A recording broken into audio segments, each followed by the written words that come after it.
A text says, "You're on my mind." A bouquet from 1-800-Flowers says, "You're my everything." Heartfelt moments belong in the real world, not just your phone. For 50 years, 1-800-Flowers has helped millions of people make memories that'll last a lifetime with gifts they'll cherish forever. Their expertly curated arrangements and gift baskets ship nationwide with a 100% satisfaction guarantee. Don't wait for the next big moment. Make it when you visit 1-800-Flowers.com/podcast. That's 1-800-Flowers.com/podcast. Hey there, it's Wayfair here, where delivery and setup are as easy as a few taps on your phone. You're relaxing in an old hammock, scrolling Wayfair's app, when you spot it, a brand new patio set. Next thing you know, Wayfair delivers it right to your patio and sets it up. Oh, you need a new grill too? All right, Wayfair's got you covered. With Wayfair's Room of Choice delivery and fast expert setup on qualifying orders, life gets a little easier. Visit wayfair.com or the Wayfair app. Wayfair, every style, every home. The Black Tax. There's an African proverb that says, "In the night there is an expectation, but in ignorance there is nothing but hopelessness." I was working my senior year in college. I was carrying a heavy load of credits, working on finishing up the final classes that I needed for my 2 bachelors, but also writing my thesis for my master's, all connected in what my pursuit of my education was at the time. I worked for a law firm, an intellectual property law firm. I had already had a start date for um, pre-law school. There was a program called CLEO, the Council on Legal Education Opportunity, and I'm a CLEO fellow. And I was starting law school the day after I graduated, well, the weekend after I graduated. So I worked at this firm, and I loved it. I loved everything about it, what I was learning, reading contracts from different celebrities, what they got, what they didn't get, how much money they made, how the deal structure of their deals were, giving me a sense of how to plot music deals, film and television deals as well. So this is my final semester, and I have a class that I have to take that has a Tuesday, Friday schedule. Very strange, very weird. But I've got to take this class. The class meets at 9:30 to 11. Twice a week, I got to take the class. Requirements to graduate in May and then be able to start this CLEO program and ultimately starting law school in the fall. So I tell my boss this, and she's like, "I don't see it's going to be a problem. No, I think it'll be fine as long as you get here as soon as you finish class, then that'll be fine." I said, "Well, what I'll do is I will make the sacrifice in not going to prayer on Friday, but I will come here instead. I will get done what needs to get done. I will stay later on Thursdays, so whatever needs to get done, the hours that I'm missing in the morning, I can take care of it then and balance it all out." Everything was working well. Everything was going fine. There was no problems, no complaints. So I thought. So we are 6 weeks away from me finishing school. I am submitting my final draft of my thesis. I am, getting ready to go to Boston to be a part of CLEO at Northeastern. I'm doing all the things that I need to do, and so I come in on a Friday after class. I put my bag down. I get to work. I see there's all these things that need to be filed and research that needs to get done, and I'm like, okay, great. And I'm sitting in front of Westlaw doing what I got to do. My boss comes over, who is the office manager, a white woman. She comes over and she says, "Hey, we need to have a conversation." I was like, "Sure, no problem. Let me just finish this up and I'll come over to your office." She says, "Okay, no problem."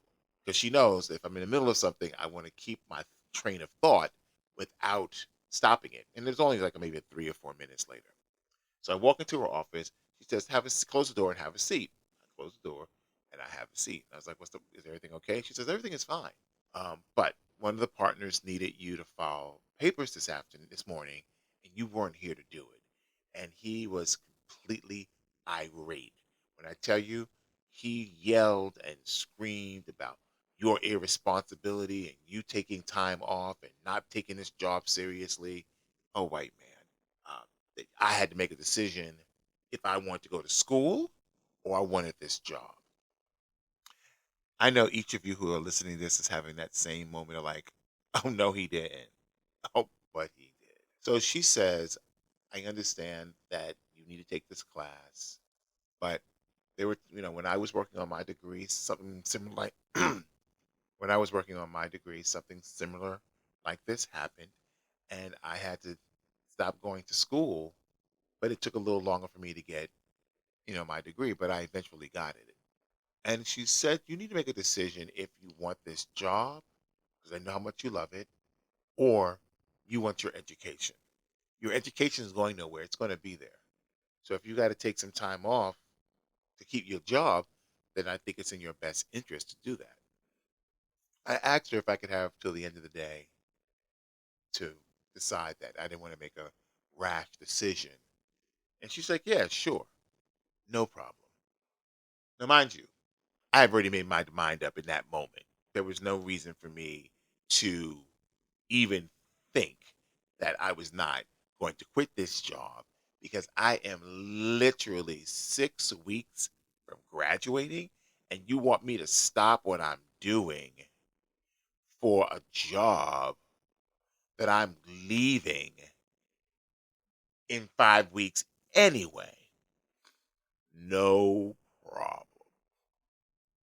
So I go, I get everything done, I get all the work I need to finish up, all the projects that are there. Like I'm literally working my ass off, trying to knock everything out so that anything that is new, that which normally came at 5 o'clock on Friday, would not be my responsibility.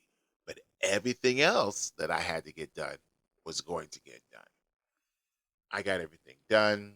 All of the stuff that I had, I put in boxes, um, FedEx boxes. I had them all shipped that day so that I would have them Tuesday or Wednesday. And I wrapped up everything that needed to get done. I walked into my boss's office. It was about 6:30, quarter to 7. And she says, are you done for the day? I said, yeah, I'm finished for the day. But I also want to say thank you. Um, I had a lot to think about from our conversation this morning. And though this is a great opportunity for me, I think this is the moment I get off this ride. She's like, "You're quitting?" I said, "Yes, I'm going to quit. Today's my final day." However, here's everything that has been done.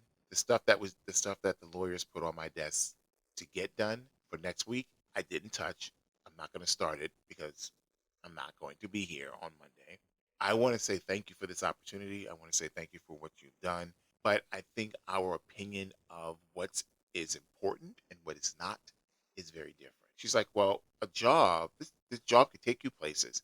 And I said, no matter what you think, this job was going to end. It either was going to end in 6 weeks or it was going to end today. I start law school in 6 weeks, which clearly you forgot about, which is fine. But from now on, you need to find somebody else to be. I stood up, I extended my hand. She looked at my hand like, I'm not going to shake your hand. I was like, no problem. I wish you the best. All my things were sitting outside her office. I put my backpack on and I sailed out of the office. You got to know when to quit. You got to know when to walk away. You got to know when not to put up with any bullshit. You got to know when to say, fuck this, fuck that, fuck you. And that's real talk. We don't have these moments where we have these honest conversations, not only with ourselves, but with our counterparts.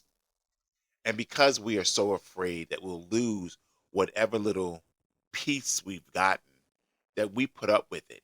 My education was more important to me. The psyche that white people have about money when it comes to black people is that black people, because we don't have it, we will subject ourselves to any level of behavior or disrespect for it. I don't. I've learned how to downside and still have a lifestyle that's comfortable for me without the expense of having to take on a job and do shit I don't want to do. So, this is about choices. Choices that make you better, not choices that make them better. And yes, I know this is a very easy thing to say and it's very kind of, that's your situation, but it's everyone's situation. Job market is horrible, especially if you're a professional. It's just not good. The more degrees you have, the less likely you are to get hired. The older you are, the less likely you're going to get hired. As a Gen Xer, we're fighting all these different battles we didn't have to fight when we were younger, but now we have to fight them. No job, and I mean job, is worth you stopping your trajectory for their benefit. No job. Because in those moments, each day turns into weeks, weeks turn into months, months turn into year, and before you know it, you are so far away from what you thought you would be at that point in your life, you start questioning all your decisions. I don't want you to question your decisions. I want you each to be stern in your decision. Not today, not tomorrow, not never. Do you compromise your goals, your ambitions for the value of $1 or for someone else's to tell you what your ambitions should be? Remember that. You are the captain of your fate, the master of your soul. Stay woke.